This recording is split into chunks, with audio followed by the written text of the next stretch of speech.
everyone, it's me, Anthony Couch, a guitarist on YouTube, doing something a little bit different today. You might have seen a good friend of mine, Liam Bradbury's channel, where he did an interview about me and the channel and music in general. So here he is on my channel. For anyone who doesn't know, Liam Bradbury, by his own website, is a versatile music composer from the UK. With over 20 years experience, he's written music for TV commercials, games, YouTube videos, and has had his music synced to TV shows on the BBC and other channels around the world. Hello, Liam. Hello, how's it going? Yeah, not bad. We only did the other one yesterday, so this is good. I'm just going to bring my mic a bit closer. And, well, I've just got a few questions, but before we get going, what have you been up to? Like, what's the most recent bit of work that you've been doing? Well, I've actually been composing music for a short film in America. It's sort of like a thriller, like slash horror film, and it's done by this director. He sent me the script, and it was so good that I just thought I have to get on board with this. And then I've been writing songs for the past like 5 months for it now. It's like sort of hip hop stuff, and like it's also got like a cinematic thing to it. So there's like cinematic trailer music and things like that. So I've been doing the music for the short film and then the trailer as well. I'm always interested, when you get these clients, how, if they're not really into music or know how to describe abstract concepts, what do? Do they sing stuff down a microphone for you or just leave it all to you? Most of them just leave it all to me. I've had some people where they send me like videos of like, this is what I want it to sound like, other songs like from films and things. So I get like sort of like it's called temp music, where they just send you like things that it could sound like in the end.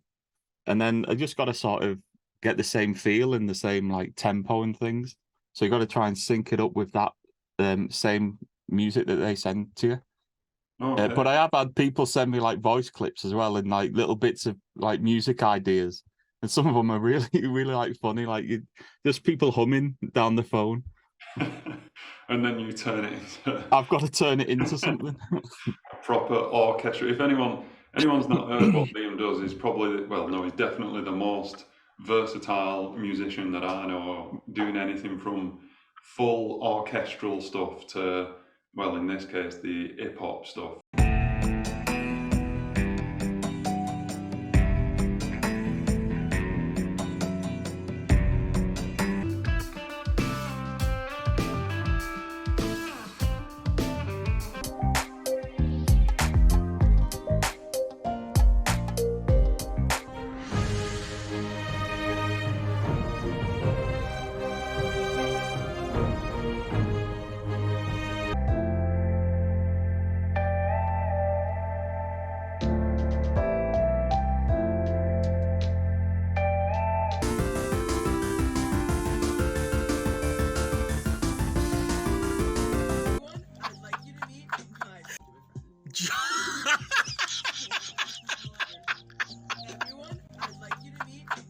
I think that just reflects on my musical taste, though. I listen to everything, like all sorts of different genres. So yeah, I know like hip hop songs and R&B things because I listen to it all. So you just got to pick it up and sort of go with it.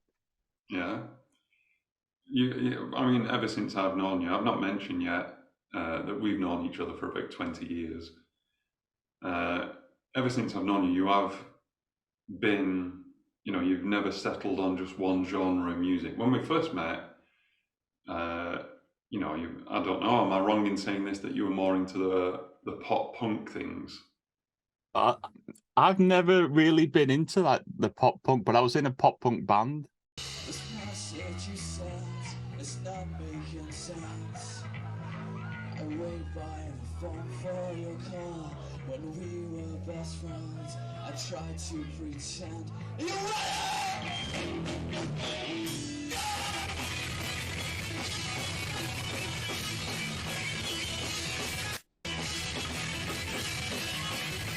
you So I always had to like just go along with it because like my brothers who were in the band with me, they like we sort of had to go along with it. So I did like some of it, but I was more into like the metal and rock and things. And I think that's why we started talking because of that. You were the only person who could get me talking back then. You were so quiet. Like honestly, if anyone knew Anthony back then, he was the quietest person. He used to sit in the music class, like just so quiet, just staring at people. And I remember I had a little book, and I would just like I'd stick pictures of silly faces in the back of the book, and I'd just slide it over to him, and he quickly like came out of his shell of it, I think. Yeah, yeah. So Liam's to blame. Yeah. I suppose one question, I've not written this one, but just going off what you were just saying, if I had to hold a gun to your head and say you can only choose one genre of music that you could listen to and create, what would you choose? Oh my, that's a tough question, that, because like uh, the things that I'm best at isn't necessarily the things that I would listen to all the time. So I think I'm probably better at writing the orchestral stuff, but I do listen to it a lot, but it's not like my favorite genre of music. Hmm. Um, but yeah, like I also like writing black metal music, but it's not going to get me very far if I just write black metal music. So Yeah. uh, you just got to sort of go with whatever pays the most. I'd Well, I probably mean, have to pick. If I had to pick one, I'd probably stick with the orchestral stuff, just yeah. because I like it, and it's also it probably makes the most money for me. I suppose that's the thing with the black metal stuff. Part of its appeal is the underground nature of it. So you'd have to take a financial hit, as all the black metal bands do. Yeah, like there's not really much money in it at all. Yeah. So I just do it for fun, really. I've got some like albums out and things, but Mm. it's just a bit of fun. Yeah. I'll insert some. If you want me to, I can insert some stuff there. The Throne of Thorns album. I'll play it now.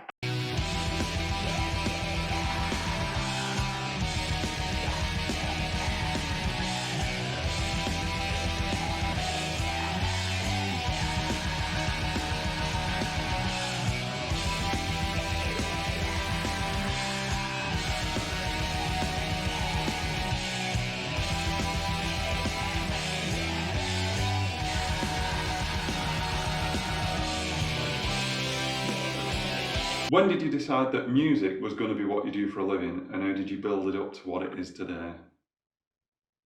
Well, I was always like quite good at music as a kid, so I had like piano lessons. I started off on violin lessons. I don't know if you know that. I did, yeah, I did know I that. had like violin lessons for a couple of months, but I was terrible and it sounded so, but like it was just scratching everywhere.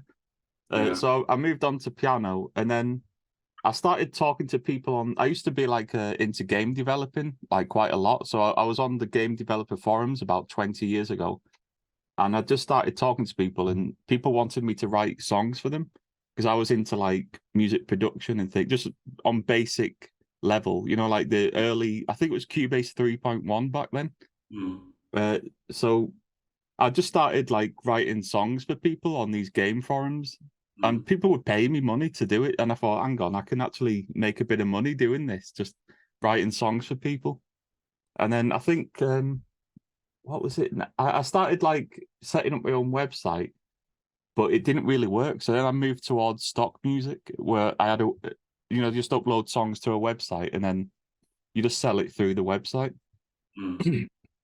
And that's sort of where it picked up a bit. I started making a little bit of money, and then I thought I can actually do something more with this. Building it up. That's the thing with. I don't know where I'm going with that. I'll cut that Don't we show people my mug? out. Go on. Like this is my mug. There you go. And is that official Liam Bradbury merch? No, you can't buy this anywhere. But if somebody wants to buy it off me, they can leave a healthy donation. Here's one for you, because I know that a lot of people who come onto my channel, they like talking about music theory. Music theory is a, a big question. A lot of people think that it harms creativity. Some people think it helps creativity. Do you use it on a daily basis? What are your thoughts on it? Well, I don't think you can escape music theory. Like when you're writing music, you're always using music theory. Like even people that don't know music theory, they're still using music theory. It's just that they don't know it. Mm, Like the reason why chords sound good is because of music theory. Like the reason why there's a root, third, and fifth in a chord is music theory. So everyone's always using music theory. It's just that they don't know. And the more you do know, the easier it gets because like if you have a situation where you need to maybe modulate to a different key or something, you just know dominant, dominant fifth, dominant seventh chords and stuff. So there's like all sorts of different ways to do things, and when you know it, it just becomes a lot easier. hmm Yeah, I I'm will. sure you'd agree with that one.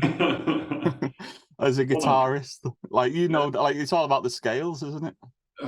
Yeah, yeah. And I think a lot of guitarists, they miss, they jump straight in at things like modes and pentatonic scales and neglect stuff that the average piano player would see as simple. Just like what notes are in this scale, what notes are in that chord. Well, yeah, I don't think you could really understand modes without knowing the scales because it's all related to the scale, isn't it? hmm Yeah. What do you think is the hardest thing about making music? I've probably just the motivation. Mm. Like uh, the amount of times I've wrote albums and it just doesn't go anywhere. So when you sit down to write a new album, a lot of that's in your mind is like still like this album just probably won't do anything, but you Mm. just got to keep going and just put it out there. And then if something does come of it, then that's a bonus. But yeah, sometimes it is a lot like it's a lot of mental like thing. It's like it's hard to keep going when a lot of your albums just don't get anywhere. Mm. It's just a bit of luck a lot of the time where something gets picked up and used, and then it starts generating money, and then that's like where it kicks in. Then that this is why you do it. This is Mm. why when you get messages as well from people saying, I used your song in such a thing," and that keeps you going as well. But a lot of it is that motivation, the initial motivation, just pick it up and just do it. When you start thinking like most of my income comes from like a few albums, it's not Mm. like the whole thing, but you just got to focus on the things that work and then just try and like use that to motivate you to just do better, like try and improve on what works. What's been the biggest lesson you've learned so far about making music? Yeah, it's just probably patience. Like the thing I've learned the most is like if you spend time on something, it you benefit from that. Because in the past I used to just write a song, I'd mix it, and it'd probably be done in a day, and I'd be happy with that back then. But Mm. whereas now, there's no way I could do that. It's like I've realized that the longer you spend on something, like if you put all of your focus and time into that one product, it's beneficial because it works off. It pays off in the end. Mm. Like it's like a painting. Like the more you add to it, the bigger it grows, and there's more detail as well. Mm. So I try and think of music as like paintings. You just got Yeah. to like keep painting away and keep chipping away at it until it becomes something bigger than what you thought in the original, like the original idea. It's interesting you saying that, building and adding to it, because I always think about recording. What's your thoughts on this? I like the idea of recording something that sounds like it creates the illusion that it's a band playing it. I know you do music in a slightly different way to how I would do it. I like to make it sound like a band uh, playing live, I suppose. But then that for me is one track drums, 1 track bass, 1 track guitar, 1 track lead guitar. And then when I listen back to it, it does sound like there's something missing. Would you add other stuff to that and still retain that illusion? I probably wouldn't have one track for guitars. Like guitars, obviously like a stereo sound, especially like heavy distorted guitars. You want one pan to the left, one pan to the right. Mm, Um, and that just creates like a bigger depth to the song. And that's mm, probably where you're thinking something's missing because you don't really have that depth. mm, yeah. So like it's like mixing as well. You have like bass frequencies centered like mono, and then Mm, you have like higher frequencies more like stereo.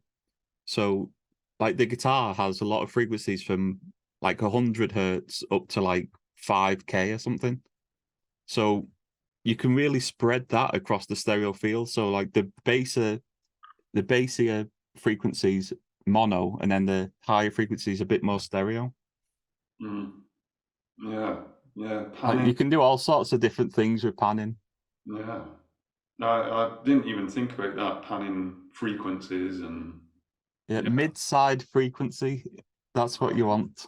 Right. Well, the thing is with Liam, I've asked you loads, like anything that I know about Cubase, I've only ever learned from you. Your studio is going to disappear into thin air tomorrow.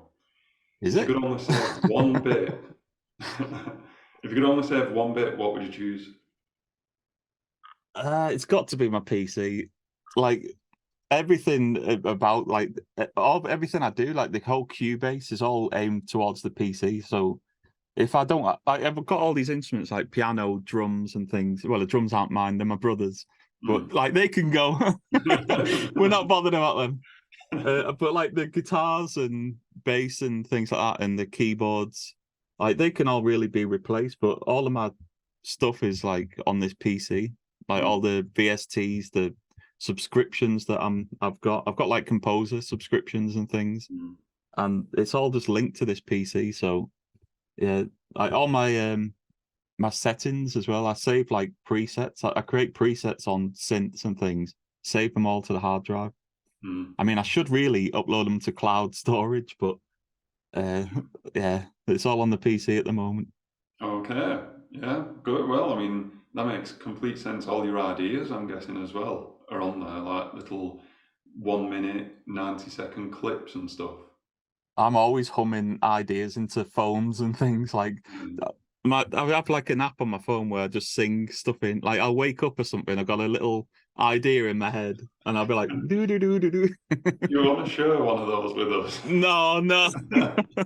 Actually, I'll have a look and I might just send you one later on. Okay, One that's not so embarrassing. okay. If he feels up to it, I'll post it now.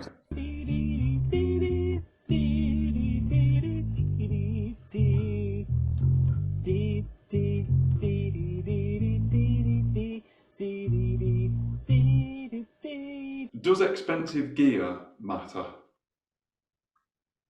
Um, in music production, it probably does, but I don't really know. Like, I'm not really the best person to ask for this because I don't have the money to spend on really expensive stuff. If I did, I probably would buy the expensive stuff, but in terms of music production, it definitely does because, like with your microphone, if Mm, you buy a cheap microphone, you get that tinny sound, but you mm, spend a bit of money and it just sounds better. It's yeah. more clearer. There's more power in the microphone.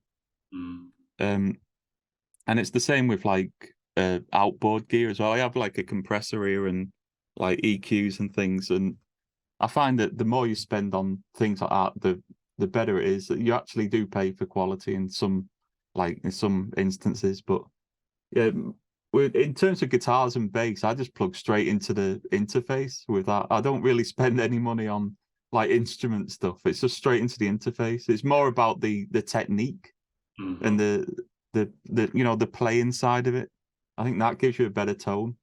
You mentioned earlier that you listen to all sorts of music, and you have ever since I've known you.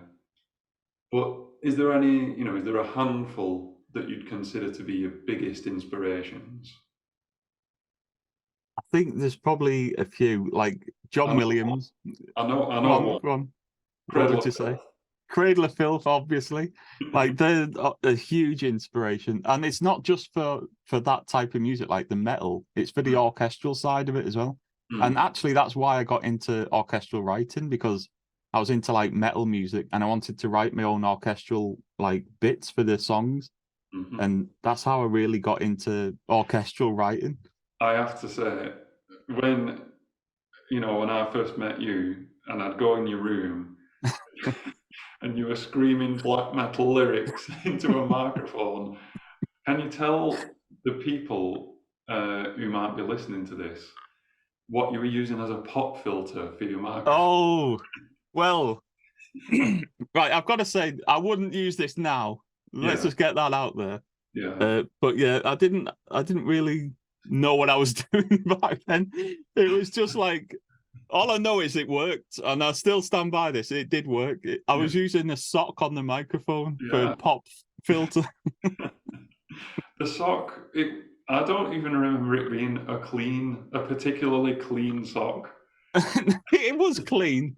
It was Come on, it off-white. might have been a bit old, but it was clean. Yeah, yeah. I Uh, mean, that sock had its usage, let me tell yeah, you. yeah. Okay then. So talking there again about the influence of certain bands. No, you did. You mentioned John Williams. John Williams was a huge influence, like the Star Wars soundtrack. I Mm, mean, Star Wars Episode 1, I know people don't like the film, but the soundtrack is the best soundtrack. And I literally know every single note of that soundtrack. I went and bought the CD mm, back about this is like 20 years ago when it came out. And I just sat and just listened to every single bit of that.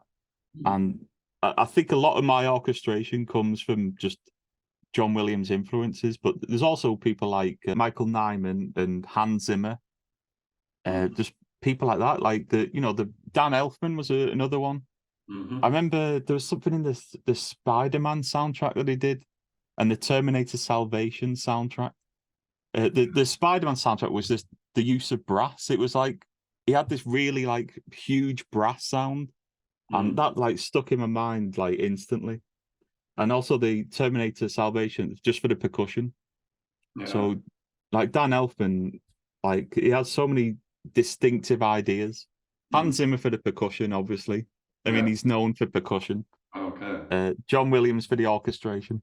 You've already kind of answered it there, but if I had to get you to fully commit to one favorite film, TV, or game soundtrack, what would it be? Um, Game soundtrack, you already know. I know you know. Yeah, Skyrim. Skyrim is the Yeah. best game soundtrack of all time. Yeah. What was he? Jeremy Soule did the soundtrack to Skyrim. Okay. Like incredible. Film Star Wars. I've already said that. Mhm. Also, the Terminator Salvation and things like that. There's all sorts of like influences. Even the Dark Knight soundtrack with Yeah. Hans Zimmer. Like Mm, just there's like I think it's a viola, and mm, it's like just a sustained note in the Dark Knight soundtrack. Just that ideas like that, like you would never think about it, and you couldn't really do it in a proper orchestra because there's just so much effects on it and things. mm. It only works because of the production. So Yeah. if you try to do that live, it would just never work. You'd have to have the effects on live as well. What are your thoughts on the Lord of the Rings soundtrack? I can't believe I've not even I can't believe I've not even mentioned that. Like that's another huge inspiration. Yeah. Howard Shaw, he's just a genius. I watched an interview with him like about the how he did it all, and he just used to sit in his garden and just think of these ideas and just write them out. And I don't know how you can think of that. There's so much influence from like world music, like Irish music, Mm, African music, American music, all this like different things from all around the world. mm. And I don't know how you can think of that. It's just genius. Do you think that there's some kind of other X factor that someone like that has got? Like you cannot learn like some things. Like some things are just born. like being able to do like Howard Shaw he must have spent his whole life listening to so many different genres of music to be able to just put them all together into this soundtrack. Mm. So yeah, there's definitely something else there with certain people, like especially Mozart. When you get to classical music, I don't know how they did that. Yeah. No, no, like electric or anything, and they're composing these like works of art. How do you even know what a bassoon's going to sound like with a flute or something? Like how? Do you reckon they had the musicians there and using them as an instrument? The only thing I can think of is that they were from like really wealthy backgrounds and they could Mm. afford to just bring in musicians to help them like do some of this stuff. Like I Mm. don't think people like you and me would ever do anything with music back then. It was probably always like really wealthy people. Outside of music, what do you like to do? Um, well, I'm a big gamer. Hmm. I'm always on the video games. Um, Skyrim, best game ever. Yeah. Um, other games I'm actually playing through like RimWorld and things at the moment, just like top down 2D games. I'm getting really into like the retro stuff, like the Mm. retro look, Yeah. like just 2D platforming and things like that. Hmm. Celeste was a good game. Just Yeah. things like this. So we were talking the other day, yesterday, about how I've moved studio and I've got a bit of gear, and it's all based on your recommendation because I know that you do this for a living, so I'm always asking you. So the obvious question is, can you show us around your studio? I know it's a bit blurry. Yeah, my webcam's like a bit blurred in the background, so um, I can just send you like a phone footage or something. You can drop it in. Okay, yeah, yeah. What kind of microphone are you using at the minute? It's actually like it's not an expensive one. It's might be able to hold it up. Mm, Can you see that? It's yeah. just like it's about £80. Mm, But it does the job. I don't really use microphones much apart from like YouTube stuff because I don't really do many like singing in songs. I yeah. just I just use it for YouTube. Mm. Because you never really mark up your guitars or bass. You do it all through VSTs, don't you? Yeah, I want to mic up the guitars, but I just don't have an amp in the studio, so that's something I wanna get though. What do you think that VSTs lack that can't be replaced? Right, there's one thing that really annoys me with VST guitar recording, and right, when you have a plectrum and you're Mm, strumming the guitar, the initial hit of the plectrum mm, comes through so much on VSTs. It's like a really like high pitch, like bah, like the initial hit, mm, and you don't get that with amps at all because you're not really focused on the plectrum as much. mm. But VSTs, it's like I don't know what it is. It just comes through like so much. Yeah, And I've tried everything to get rid of that, and you can't get rid of it. yeah. So that's why I want an amp. If you're Mm. selling one, I mean, I've got my Boss Katana, and that's it, really. Uh, what VSTs do you use at the minute then for your guitars? just the stuff that comes with Cubase. Like I don't have anything special. Like was it the amp simulator? I think it's called. And I watched a few videos on like how to get the best out of that. Like Cubase have a lot of really decent tutorial videos for, using their own plugins. Mm, So yeah, I just watched a few videos on that and I came up with like this just a basic sound that I keep using now. And obviously I change it for different genres and things, but the actual like idea of like just the amp and just gating mm, the sound before it goes to the amp and things like that. yeah. Yeah, that's pretty much all I do. And finally, what is next for you and your music and your YouTube channel? Well, the music side, I'm actually in the process of remixing some of my old albums. So, the electronic workout album I did, like I did this about 6 years ago, Mm, and I've learned a lot more about production since then in those 6 years. So I just thought I can really make this a lot better. hmm. So I've decided to just go back and just remix all of my old stuff. Yeah. And that I've done about 6 songs out of 9 on that album.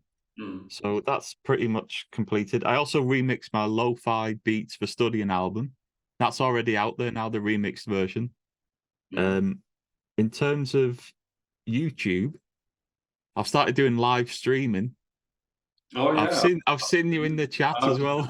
I've been there. Yeah, yeah. What is it that you're streaming? It's just like music production, like mixing. Some of the remixing of the old albums is on there as well. So I'm doing the electronic workout. I'm actually streaming tonight. I don't know when this is going out, this video, but every Friday at 8 p.m. I stream. I do live streams, and it's just really mixing all of the songs from scratch. Like, so I'll just get a song and I'll just mix it on stream, and you can see like how I'm doing things like EQing and side chaining and just different things like this. And I try and talk as much as possible throughout the whole process, so people can sort of learn from it and ask me questions and things like that. I mean, I'm not claiming to be the best producer ever or anything like that, because I'm always learning myself. But it's just I've picked up a few things over 20 years that I'm willing to share with people if anyone wants to listen. Yeah, good, excellent. I think we've covered everything there. Let me say hello to all of the couch potatoes. Well, if everyone wants to see who came up with the phrase couch potatoes, that'll be me.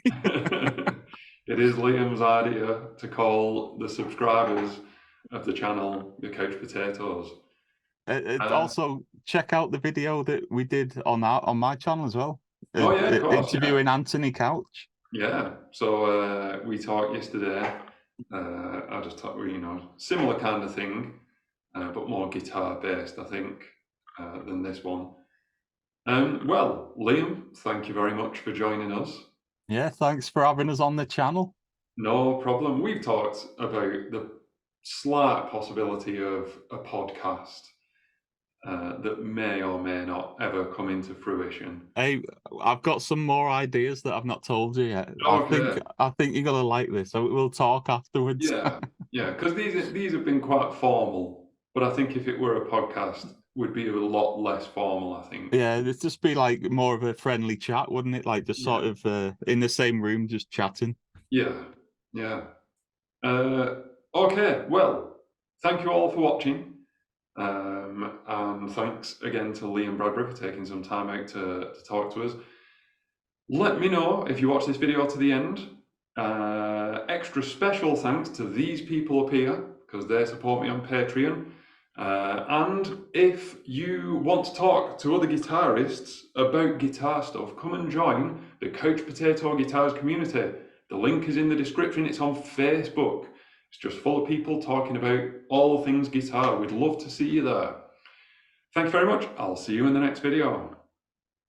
Oh, there we go. There we go.